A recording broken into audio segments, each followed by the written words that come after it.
তুমি কি জানো, একা দাঁড়িয়ে পুরো একটি জাতির বিরুদ্ধে লড়াই করা যায়?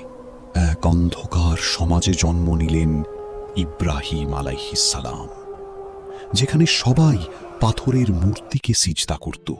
কিন্তু তার হৃদয় কখনো তা মানতে পারেনি।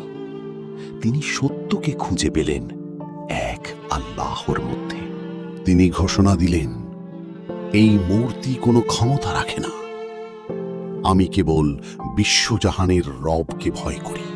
পরিবার, সমাজ, এমনকি নিজের পিতা পর্যন্ত সবাই তার বিরোধী হয়ে গেল।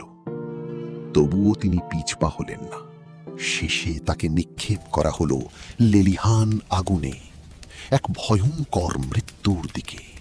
কিন্তু আল্লাহ বলেন, হে আগুন, ইব্রাহিমের জন্য শান্তি হয়ে যাও। যে সত্যের পথে থাকে, আল্লাহ তাকে কখনো একা ছাড়েন না।